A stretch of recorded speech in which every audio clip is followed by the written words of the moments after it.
This presentation is brought to you by the Zach Ross Foundation, a global philanthropic organization with a focus on poverty, education, and mental health.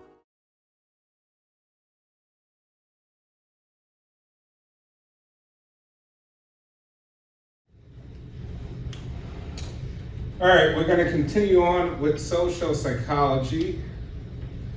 Before we get into that, I want to ask a question.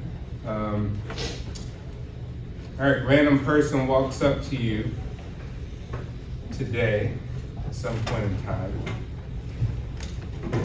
and they give you an opportunity. The opportunity is that you can go back in time and relive your life. You can have the choice to relive your life up till today. Right?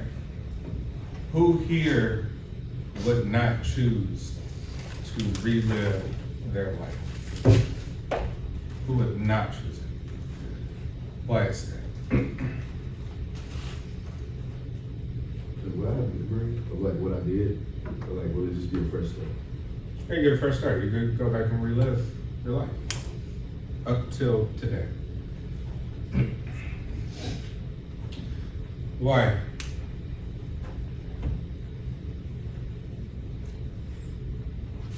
Well, if it kind of depends, like if I had to like relive it, that's what it was.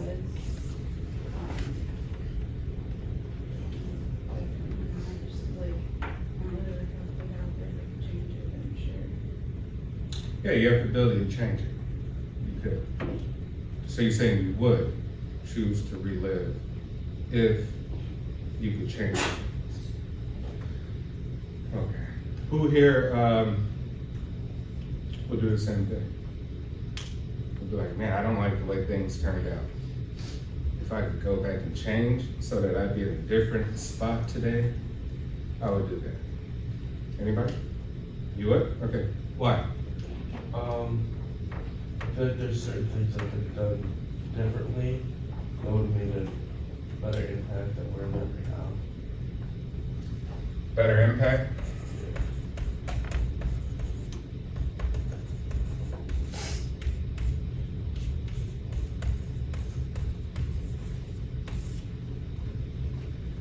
What's wrong with the impact? If you don't mind sharing. What's wrong with the, what kind of impact?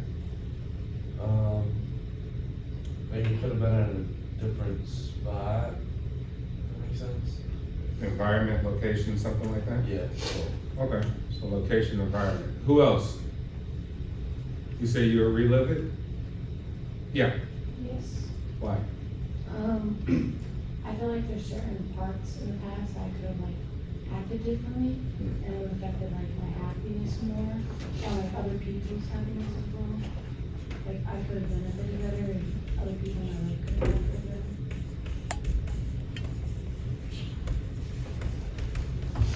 So you could change your personal happiness. You could change possibly the happiness of others.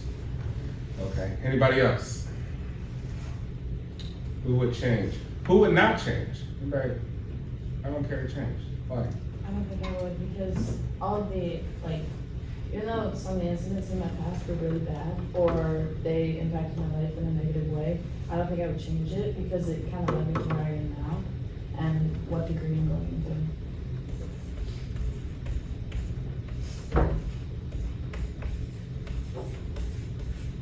All right, okay, so you said led you to being you. Yeah. Who else would not change it? Why? There's always a possibility something worse could happen. That's true, right? Could be worse, right?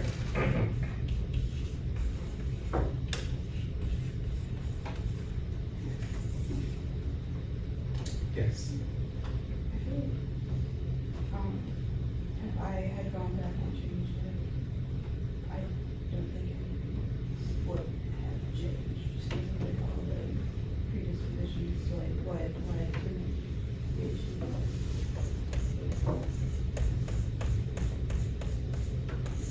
fate would not have changed. You pretty much think regardless what you would be the same. Anybody think your fate would have changed? You think you?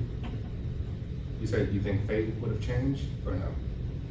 Or you think you would end up in the same? I mean, I would try to get to a better spot than where I'm at now.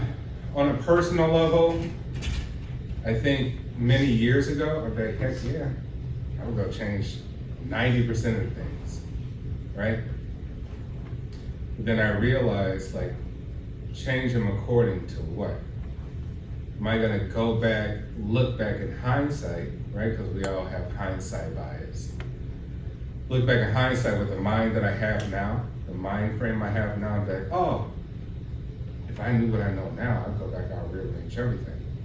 But the truth of the matter is, if you go back then, you get a blank slate, right? You don't get to be in the mind frame. You get to start back in that mind frame over again. So most likely you're right. You start back over. You start back with the same mind frame, right? And so the point of all this is to really enhance, and we're talking about personal growth development and how we see the world, because we all have a different perspective, different perceptions, right? I look at the sun from here, you look at it from across the street. It's completely different, even though we're looking at the same object, right? Point of this, one of the ultimate kind of lessons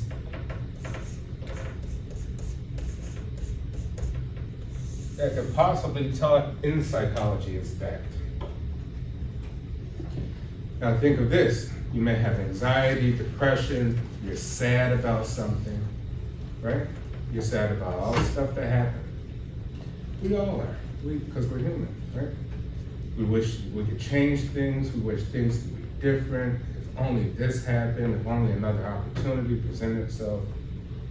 We're gonna always struggle through that. Now, what gets us past that, hopefully, right? Because it's not like one day you wake up and this just happens. That if you could keep in mind that particular thing, right? The love of faith. So in essence, you say, this occurred, this happened, and I love it. Why?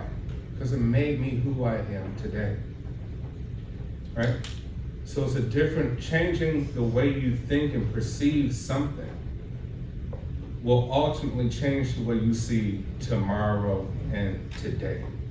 So no matter how bad the thing is, you can say, this is my story.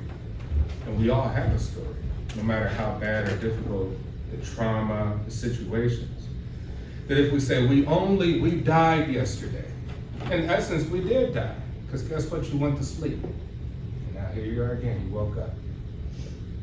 And today's the only thing that matters. Today is life. Last night you died when you went to sleep. All the stuff in the past can't be changed. Ever. For nobody. There's no exceptions. Right? So it's the great equalizer. It's like, hey, I suffered a horrible life. Guess what? Everybody else did too, because they can't change anything. What happened, happened. But if you look at today, starting this 24 hours and only live in a 24-hour cycle before you go to sleep, it says, no, today's my life. Not yesterday, not 5 years ago, 10 years ago, 15 years ago. Then you truly will start to embrace whatever happens to you, right? And you can say, well, that's bad, that's negative. But once again, that's your control over saying that's bad and that's negative, right? And if you get past the 24 hours, you could dismiss those things. If you are strong-minded enough and begin to build a habit, forming a habit of that. Like, I love my faith because everybody has one. Everybody has a story. And the entire book is the story. It's not chapter 5, it's not chapter 3, it's not chapter 14. The story is the end of the book. Now tell me about the story. Right? But we live too much looking back in chapter 1, 2, and 3, 4, and 5, and we define that as our today, how we feel, our mood, how much stress, how much anxiety, how much sadness, depression that we have about where we are, when clearly we should say, I'm extremely happy where I'm at. How did I get there? Wow, what a miracle. I'm here, I'm at this place, right? I was born, wow, a miracle. I was given a name. Hey, thanks, Mom and Dad, I use it every day. Maybe I don't like it, maybe I do, but who cares? If I don't like it, I can change it. So think about that, because it's always about how you perceive, negative versus positive. You could be anywhere in the world. You could have been born in Illinois, United States. You could have been born somewhere completely bad, right? You could have been born with debilitating disease and died at 1, but you didn't. You're here, right? So always things could be worse. Right? This is the worst thing that ever happened. That's your opinion, right? May not be universally true.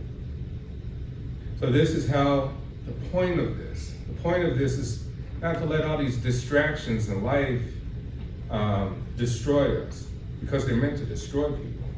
They're meant to make us weak. You think the politics is not meant to make you distracted and to take positions and to be closed-minded? It makes you just ultimately a weaker human being, right? Instead of what you were born with, the gift. You think that extra car, that extra job is gonna make you whole, happy? It's gonna solve the final problem? Hey, I got the Ferrari. I have a Ferrari. I have a Ferrari 488, right? It means nothing, and that's the truth. Even Steve Jobs, towards the end of his life, Apple's the most valuable company on planet Earth. Almost $2 trillion valuation. $2 trillion. Steve Jobs led the company, right? And at the end, he had pancreatic cancer or whatever. He said, laying on his bed, dealing with cancer, it hit him. All that money in the world, even billions, could not do a damn thing for him at that moment. Right? So it's these perceptions. You're like, oh, if I get that, it's going to solve my happiness. Happiness will be solved. If I get that, I'm going to feel great. But you're not going to feel great to who? Because other people praise you, you're going to feel great? Right? That's completely useless. Because there's even more people going to criticize you and say you suck, no matter what you do. You make $1 billion, you still suck. Get the PhD, you still suck. So the point is, do you in these things, I would call them sort of a medium ground between the soul and the physical flesh. This brain, right? It's the middle ground. Think of it, like life, we don't even know what truly life is. Plants, trees, other animals, like what is that? Is that a program? Yeah, nature programs it. Evolution, it changes, different all over the world. The solar system, galaxy, universe. How much we don't know, right? Just these little tiny things. So we think about it, we're somewhere in between another dimension and this dimension, and that's really where the mind is. The mind is the middle ground between the soul, which is connected to some other dimension we don't even know, right? We call it spirit, religious beliefs, heaven, hell, whatever you want to call it, purgatory. And this physical world we live in with these meat sacks we have, bodies, right? They're gonna get old and go away. Point is, you have to focus on building self without the external distractions, family, friends, bad things, events, and just love it. Because this is it, you only get one. You have to love it. If you don't love it, man, you really paid for something that you're just gonna have a horrible experience in from here on out. Hey, that's a crappy movie that I gotta live out for how many more years? That's not a good way to live, right? So basically it's like, think that you're dead yesterday. You're born again today. And the real question is, how much of a good life you're gonna live starting today? And do that every 24 hours. Like, I died yesterday, today's a new day. Right? And that's what you did, you went to sleep. Which could we say is probably the closest thing to that, right? Went to sleep. Right? And death is the ultimate sleep. It's the forever sleep. So think of this. We're talking social psychology, which is in essence like, hey, remember we said, is it situational?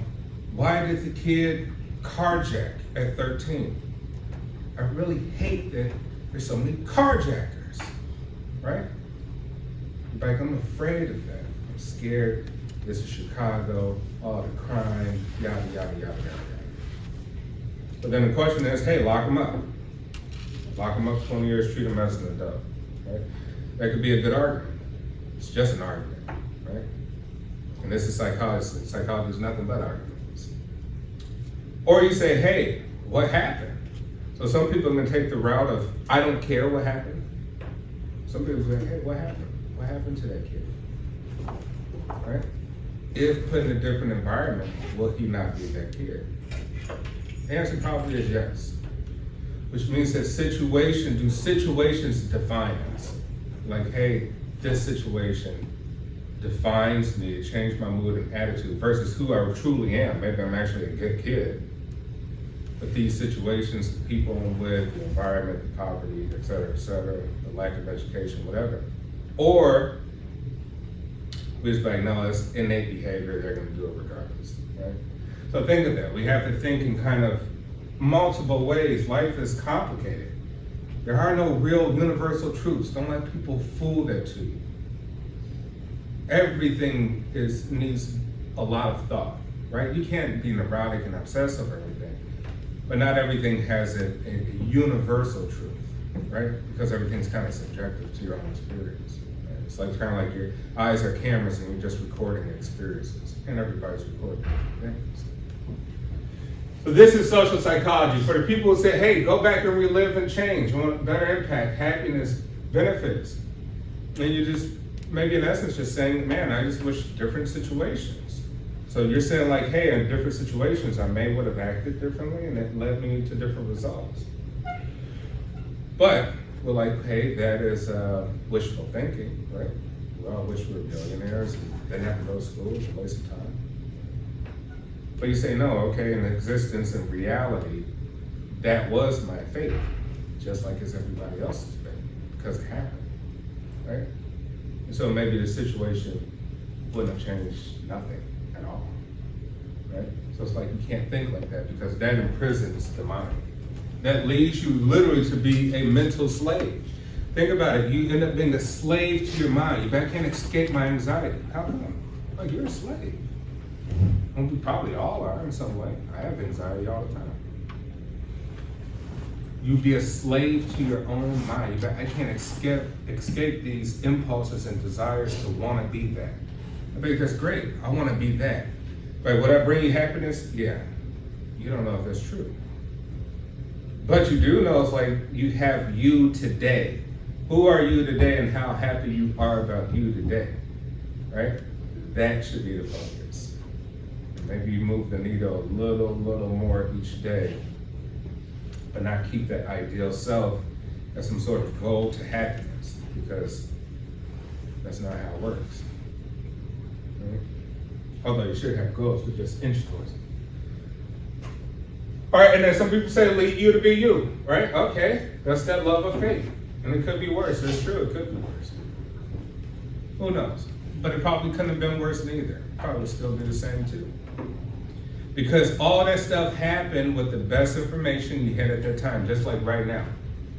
You're like, hey, Professor Ross, I'm not doing exactly what I want to do, and I'm not a millionaire, and I'm not blah, blah, blah. I'm like, okay, why is that? Because I made the decisions in a certain mind frame that I was at that time and place with the information I had at that time and place. So that's just reality.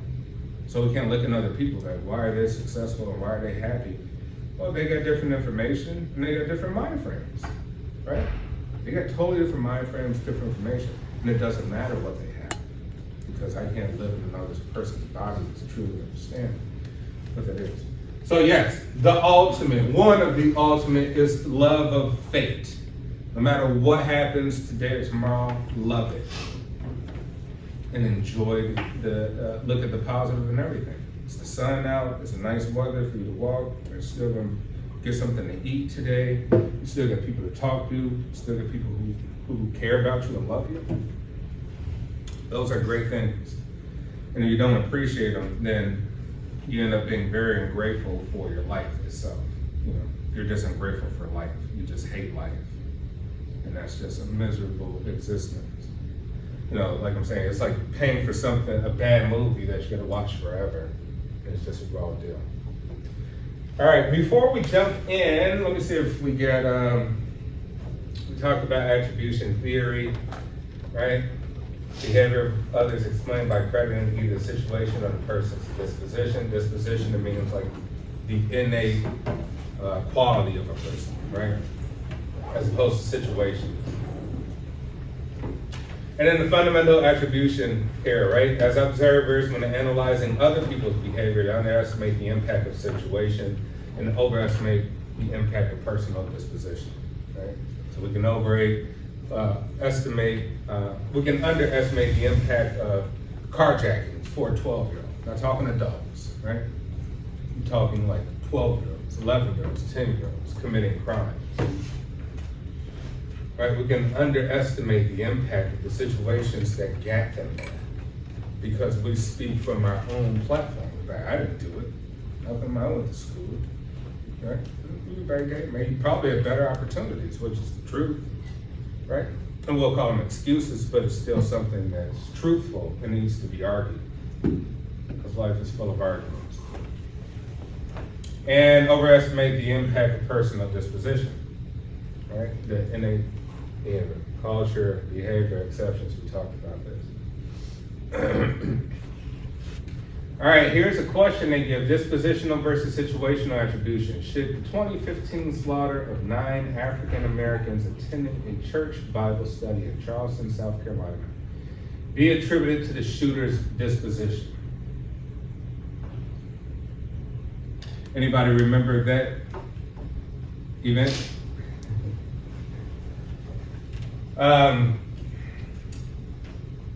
Guy goes in and shoots 9 black churchgoers while they're doing Bible study. And so do we look at that as like, hey, that's just an inherently evil thing, which it is, right? Because the actions itself speaks for itself. Or do we say, hey, that's the situational based on upbringing, culture, absorption of politics, religious beliefs, news media, social media, yada, yada, yada. What do we think? Or is it both?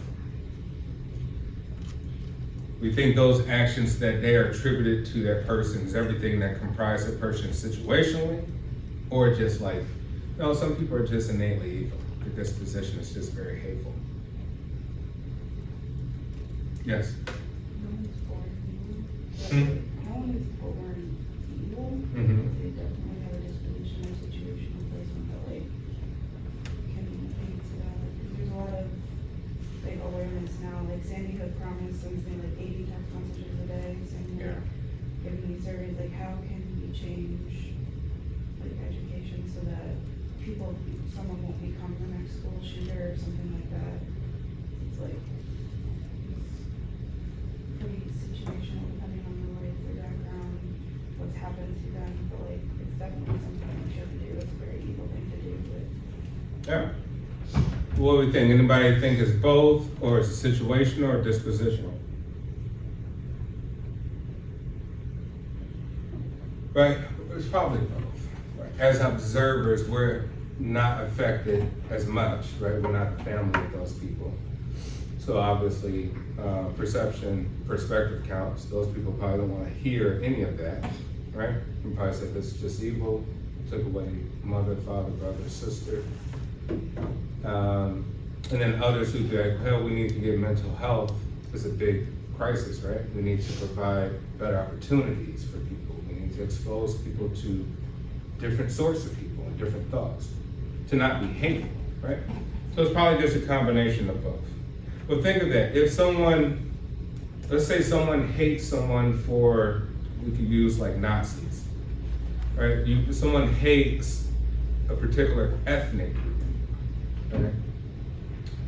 The question is, how much exposure have they had to a large variety of that ethnic group? And a lot of people who hate don't have much exposure, which means information that they use to process in their minds to sort of give a perception about a group of people, right? It's completely flawed, biased, ignorant, and it's using a small sample size of people they may have dealt with as a representative for an entire amount of people. You're like, that's just kind of bad math. That's bad statistics. You can't use your 12 interactions with a certain ethnic group to measure 100 million people, right? But we do that all the time. And so, we'll talk about cognitive dissonance, which kind of is attributed to that too, leads to that sort of thinking and behavior. All right, so attitudes affects actions. Your attitude affects action. Are you just a negatively minded person, or are you just negative right now? Right? Are you dispositionally like negative? Everything's bad, doom and gloom, depressed all the time? Or are you like, no, I just depend on the situation. Most of the time I'm happy, but sometimes, situations cause me to have a certain attitude. Right, peripheral and central route persuasion. We work off of persuasion and the foot in the door phenomenon. Salesperson, you get all these robocalls or salespeople selling something, or the politicians texting you all the time about, hey, go look into what my platform is, all these different things. You're like, no, I don't want to listen. I completely do not want to hear any of this stupidity. I don't want to hear. Their thing is they're trying to get their foot in the door to persuade you, and we know it works.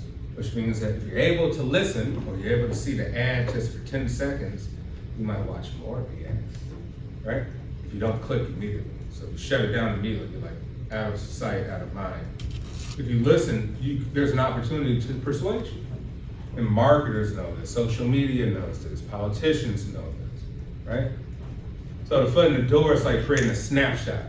All you need is a little snapshot to kind of hook people's mind in order to persuade them about a certain philosophy, ideology, product, a service, something that they're selling. Because we're all selling something, right? Let me see if we get to okay, here we go. Zimbardo's prison study. Anyone ever heard of the Stanford prison study? You ever heard of it? Anybody ever heard of it? No? Do you know anything about it? Anything you can tell us? It's basically like an experiment where like they basically made old offices and classrooms into like a smaller like version of a jail. Yeah. And, like they made them jail cells, and then like Yeah. like, Absolutely. basically to see what would happen when you give a group of people control over another group. Yeah, absolutely. Yeah, so it happened at Stanford University, 1971, I believe. Philip Zimbardo, who's a psychologist, professor at Stanford, randomly selected 24 people, right? But these people were highly intelligent people, right? People who had good control of behavior and discipline, as shown by questionnaires and stuff that they did. So he tried to select the best people out there as a sample. And it was going to be anonymous as to exactly what was going to happen for them participating in the study. They didn't know it would be part of a prison study. They had no idea what the study was about, right? But they just agreed to it. And so, as the study began, he went and had these people arrested by the police. So he had 24 people in all. 12 were going to be guards, 12 were going to be prisoners. He had 12 people arrested by the police. You can imagine how shocked they were, right? Actually being put in cuffs, being berated by the sheriffs or whoever, handcuffed, and then going through processing. Once you go through processing, that's a whole psychological thing too. Through processing, there's hundreds of other people. You're just a number, right? They may call you by your last name, but you're kind of like, I'm lost at this point. There's a bunch of criminals here. I'm just another quote unquote criminal for the moment. Put them into these jails, I think somewhere in the basement of Stanford, and took the 12 guards and told them their positions and the authorities they had over these people. I think with the one exception, you couldn't physically hit people, right? And so what do we think transpired over. This was going to be a 14-day exercise. How long do we think it lasted, first of all? How long do you guys think it lasted? Yes? Pretty sure it lasted like 9 days or shorter. 9 days. Anybody else? Just throw a random number out there. 5. I was changing my answer. It was like 4 days. Okay. 6. Right? It lasted 6 days. By like the second day, one guy, because it was all men, right? That's kind of a flaw. You kind of said that there's a gender bias kind of real, right? But one guy tapped out after 2 days. He couldn't handle it anymore. What do we think happened with the guards when they took up these positions? Yes. Exactly, abuse of power. Remember what I said before previous classes? I'm like, hey, if you were in Germany in the 1930s, would you end up being a Nazi? Who here thinks there would be on the side of the Nazis? Anybody who wanted to survive probably was. Anybody here want to continue to live probably would be on that. Right? No matter your secret thoughts in your head about how you felt about the atrocities or genocide, right? Those are your secret thoughts. You might not put them in action though, because you were scared, right? So which goes to show us that when some sort of power is exuded to people, some authority, we tend to abuse it, right? It plays on that impulses in the back of our head, that reptilian brain, right? The autonomic things that like, I could get more stuff, I could, I could control people, all these different things. That stuff is very gravitating for power. So in the experiments, the prisoners were abused heavily, not physically, but mentally abused, told to do all types of crazy things, taking things away from them. Sleep deprivation, which I told you the CIA uses one of the greatest tactics to get information out of terrorists, right? Because sleep deprivation, it literally makes you crazy, right? So you try to think how strong you're not telling the secrets, like literally your brain chemistry will change, right? And the prison guards became very, very abusive. At some point, they did start hitting people. So it got so bad that it had to be shut down after just 6 days. So you're like, man, they couldn't even last for 2 weeks. They couldn't even last 2 weeks. Keep in moderation, right? So we innately, depending on the situation, take nice people, put them in a situation where either they're going to be victims or they're going to be authoritative, and we will expose kind of what it is to be human on the deepest levels, right? So basically it reinforces this whole situational social psychology aspect, right? Because we're dealing with other people. You're like, oh, situation involving other people. Okay, I could do this, I could do that, I could get away with this. Or, as a victim, you're like, well, my existence is just bad. This is just horrible. How will I continue on? Cognitive dissonance. Who knows what that is? Anybody know what cognitive dissonance is? It's a big one. But think about this. Like, it's a major part of everyday life. It's kind of like if I ask you what you believe in religiously, right? You tell me what you believe in or what religion you subscribe to. Right? I'm Roman Catholic. I'll tell you what I subscribe to. I think it's just a ton of cognitive dissonance there. That if presented with new facts about life, first means we're all hypocrites. Because we're like, hey, first of all, so what does it mean to be a Catholic? Maybe 70% of stuff I don't do, or completely disregard and do the opposite of what quote unquote is part of our belief system, yada yada yada. We're Christian, same stuff, so it's all Christianity. And think of that. So, based on the situations of life, if we present things, new things, we may hold true to our old beliefs. Like we refuse to take open anything else to anything else because we've chosen this hardcore belief system, right? So I mean, actually, like certain even religious institutions, if you believe the BS of it too much, right? There's great stuff there, but the BS, it starts to make you divide people even more, in which case you've already lost the entire premise of the religious aspects, right? Like Christianity is all about love and acceptance of all people as God's people, one family, right? It means you're all my brothers and sisters. You're not like some random strangers, right? You're not people who look different, black and white and Hispanic. Like, you know, as a Christian, you'd be like, well, that's not Christ-like. But then in the real world, you're like, oh, no, it is black, white, Hispanic, check your box. This is what you is, blah, blah, blah. And you're so different than me. Like, then we back here, we're totally living completely opposite, right? Our situation in life, we're like, oh, this society made us kind of reject Christianity's core belief system of was mean to be Christ-like. Like we reject it because of the government, right? Because of the rules, the social constructs, who you are and what group and categories of things.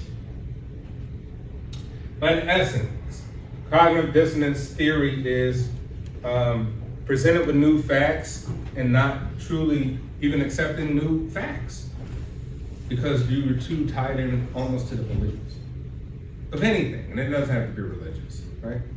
Just anything in general. Anything you read on social media and you start to read it, and now you got a new whole thing you accept, you present it with new information, and you reject even new information. You don't even want to hear it, right? Republican, Democrat is, I guess, probably one of the clearest examples of that, right? You're like, I don't even want to hear it. These people are crazy on both sides. But those people are crazy. I don't even want to hear what they're talking about. Well, if you don't hear it, then I guess you'll never understand it. We can never live in a society where we kind of at least listen to one another and agree to disagree, right? Attitudes follow behavior principles, basically, right? Basically, like, hey, your attitude at the moment, that's in essence gonna lead you to your current behavior, right? What time is it? Okay. Fake it till you make it. Who believes in fake it till you make it? A little bit. Who believes in fake it till you make it? In what way? I don't know, if you have like a bad day, just fake it till you make it. Act like you're happy. I feel like in a lot of settings you kind of have to fake it till you make it. Though. Like if I have a bad day outside of work or something, and I go to work and I bring my bad day to work, it's just gonna make everything worse. So I might as well just act like I'm happy, and then maybe I'll forget about it. Yeah, absolutely. Who don't believe in fake it till you make it? Okay, I believe in fake it till you make it to an extent, not really in the extent of faking emotions, because you can only fake happiness for so long until it's kind of like, I've heard the analogy of like a soda bottle for so long, like you can like pretend you're happy and like bottle up everything, and then like the more you shake the soda bottle, like it'll end up. Excellent already. And that possibly could happen, yeah. I do think fake it till you make it is a good one, right? Because you manifest. It's kind of like, how did you get here? Like, I wanted to go to college a long time ago. I wanted to be educated, get a cool job, blah, blah, blah. In essence, you already had an idea about what you want to be. And so even you weren't the greatest student, right? You were still a student. So you had to fake your way through maybe high school, certain classes to get through it, right? To endure, right? You have to fake a lot of things. You're probably gonna have to fake getting in that job. Because what's the job when they say experience needed? But what are you talking about experience needed? I just graduated college. That don't make any sense. Experience needed? I just went 4 years of college. So you better fake it till you make it, right? And that doesn't even mean being deceiving and lying, but you could take like stuff you did in the summertime, stuff you did, and put that on your resume. Like, no, I got experience. It's not in the way you talk about it, right? I do got experience. It's not in this corporate way you talk about it, but it still counts. So then in essence, like really looking at what you have in a different light. Because if we all think in that little tiny viewpoint, then nothing ever get done. We'll never escape the bubble. So the point is like have a lot of different ways to think about how you look at something. And call it faking it till you make it, right? But really, you have it. You really have it, just not in the way that most people would say like, oh, you need to have it like that. No, I don't need to have it like that. I got it the way I got it. The way I got it is how the way I got it. And I'm gonna use that to get to where I need to do. So with that, attitudes follow behaviors, right? Kind of like how you said, right? You're like, well, this is a miserable experience. What could I choose? Door 1, I'll be miserable. Door 2, miserable experience, I'm still happy. Who cares? Right? And then somebody meets you, like, how do you think like that? How are you able to do that? Like, well, that's a pretty powerful, unique thing. So it's powerful because most of us automatically think negative for negative. Everybody do. I mean, you know, and a small group of people who are like, nah, I'm not gonna focus on that. I'm gonna keep going. We're like, wow, I wish I could be like you, Mr. Personal Development, Jordan Peterson guy, right? People can act themselves into a way of thinking as easily as they could think of themselves acting in a certain way, which is kind of going back to what we just discussed. Right, so we got our norms. Remember we said disorders are anything outside the norm. Antisocial personality disorder. That guy's a psychopath, a sociopath, yada, yada, yada. All that means is he's just not normal. We got normal on the bell curve and they somewhere on the tail ends of that, right? And it may mean the guy's extremely a genius, right? He's not normal, right? He's the smartest dude I ever met. The most powerful dude I ever met. Most wealthy.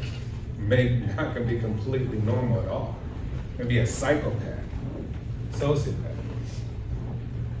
And these are rules. And think about how they influence the power of us, right? That's the last thing I'll talk about, but how they influence the power of us. You go in a different society, you got new rules. Guess what? You have new behaviors. If you don't do the behavior, you're getting arrested, you're going to jail. You're like, well, back home, we don't do that, right? This goes to show you. Human beings just create this stuff off the whim. Maybe you follow them or you don't, or eventually come to your own rules and start making up your own rules and live your own life. All right, I'll finish. That'll be it. This presentation was brought to you by the Zach Ross Foundation, a global philanthropic organization focusing on poverty, education, and mental health. We hope you've enjoyed.